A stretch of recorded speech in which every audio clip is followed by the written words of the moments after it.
This is episode 9, Team Building of Mind Your Job with Sari and Samara. Take it away, Sam.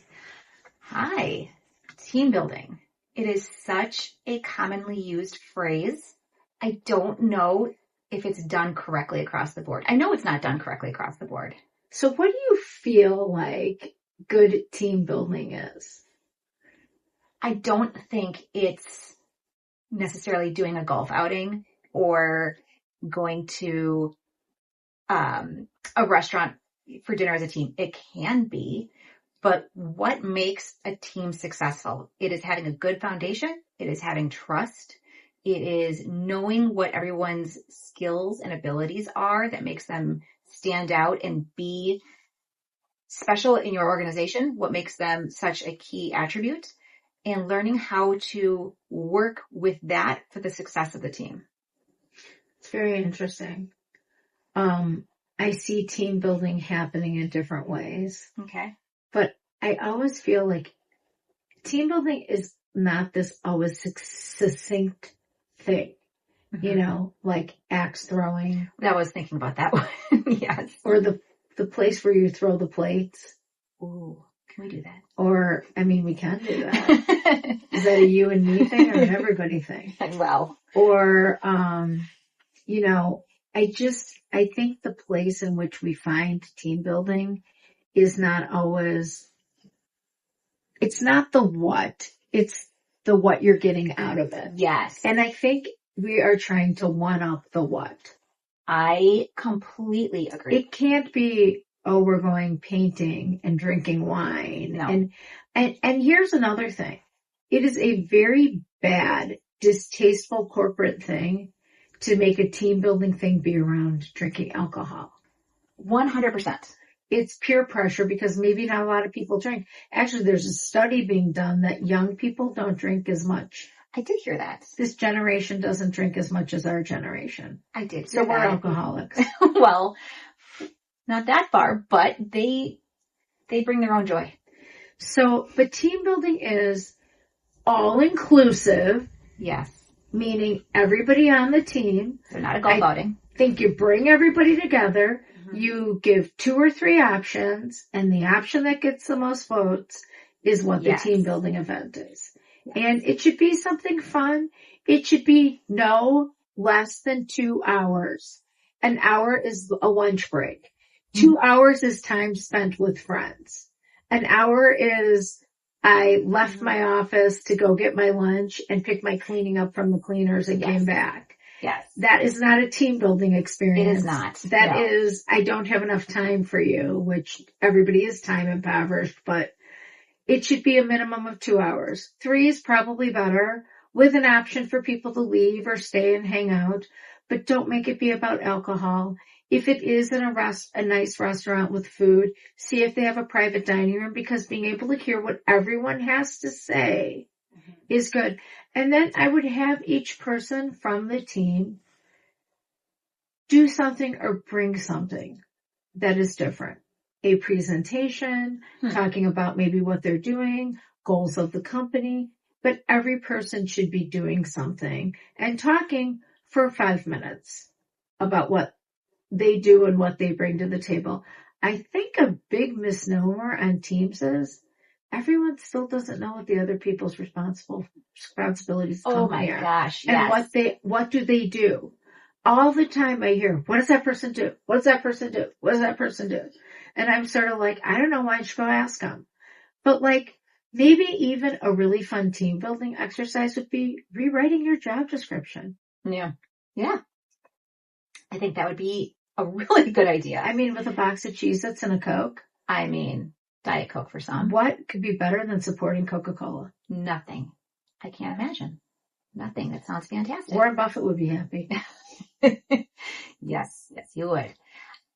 I think that team building also does not have to necessarily be everyone all at once. And I'll tell you what I mean by that. And it's actually something that you brought up last week, Sari.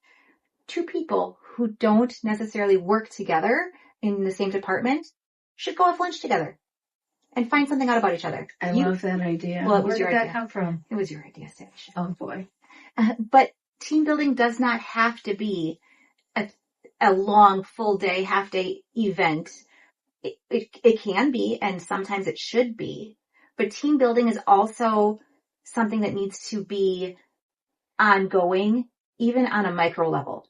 Two people going out to lunch who typically don't work together. What do you do? What do I do? Maybe that person has ideas for your job that you never thought about because you don't collaborate on a daily basis. In the summer, I've kicked people out of the office and given them a Starbucks card and said, go finish your working day at Starbucks with more than one person because, I love that.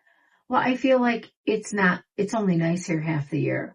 We might as well enjoy it, giving them that. We choose to live here. Does it motivate people based on what you're doing to say, hey, it's nice outside. Here's a $25 Starbucks card. Go buy each other coffee and go work at a table at Starbucks for a couple hours outside. Enjoy the nice weather. That. Maybe someone comes up with a brilliant idea because they're sitting together. And that's the thing that people don't understand about team building.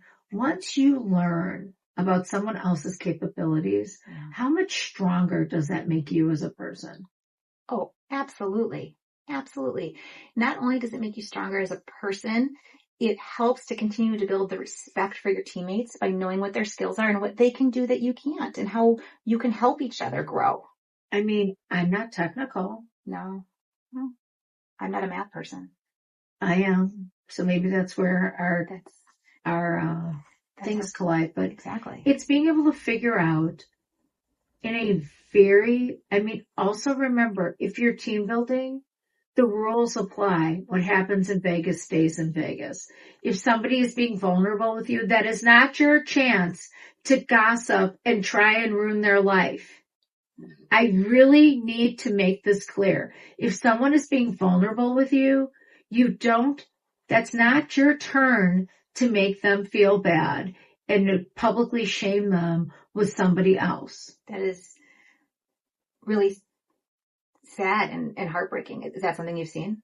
Oh my God, time and time again. And it may not happen at the moment of the team building event, right, but months later when somebody was vulnerable, 100%.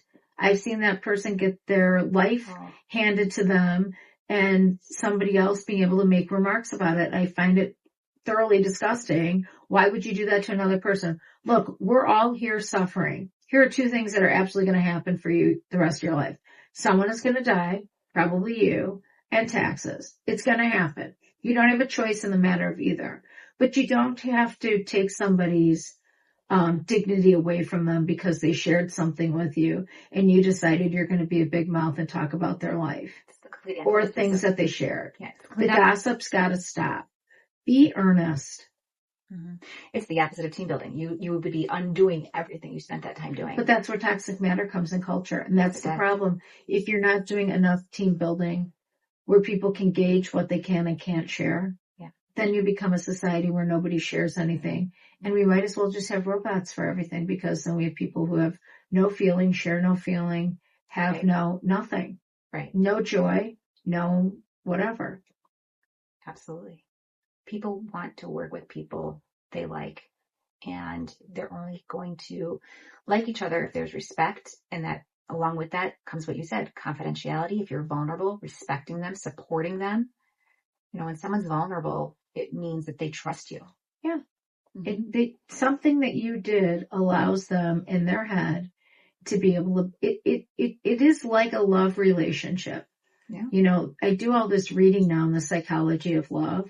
The psychology of love is there's a love bond that you have with your spouse, whoever it may be, and you are able to trust them with information about who you are and your thoughts and your dreams and your hopes and your desires. And then if they're a really good spouse, they support you in being able to achieve your goals.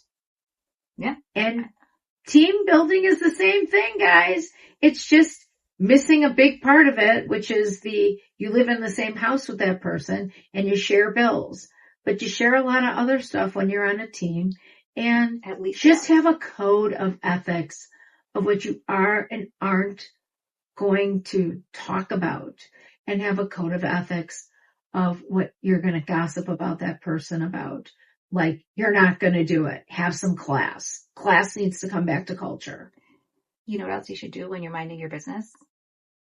Mind your job. Mind your job.